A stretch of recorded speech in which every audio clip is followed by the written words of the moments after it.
23 गत छी बुध दिन राज विराज के दृश्य देखा रहल छी। कते बड़का गाछ गिरल छै देख सकै छी अपने सब, और रोड पर देख सकै छी तार बिछाल छै। ई दृश्य राजदेवी स्कूल लग छी, देख सकै छी रोड केहन छै और तारो टूट गेल छै। बिजली वाला तार और बिजली वाला खंभा देखा रहल छी, जे देख सकै छी अपने सब बिजली वाला तार बिछाल छै, देख सकै छी टूटल छै। और बिजली वाला खंभा देख सकै छी।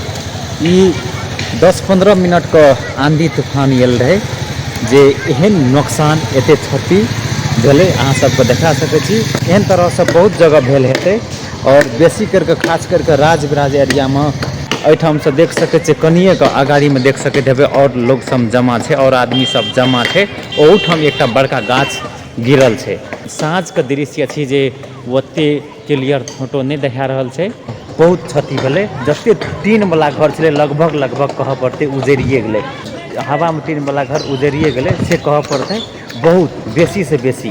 तो अहिने ककरो ककरो नहियो उजरल हेतै। तो देख सकै छी हमहूँ भीजल छी अखन, एहि आंधी में पड़ल छलहुँ। बहुत वर्षा, बहुत हवा, कते केहन तरह से नुकसान भेलै। और ई आंधी के कारण से तो बिजली के तार देखेबे करलू, जे सब तार जते तार छै बिजली के खंभा और तार ई राजदेवी रोड में देखा रहल छी। पूरा रोड जाम छलै, पूरा रोड जाम छलै। ई बिजली के खंभा छै, और देख सकै छी जे आदमी सब और रोड के हटबै ले लागल छै। जाम पूरा छलै, गाछ के पांगि के लए जाइ छै। केहन तरह से बिजली के तार दुनू बगल से गिर पड़ल छै, अपने सब देख सकै छी जे ओजरियो लग गेल छै।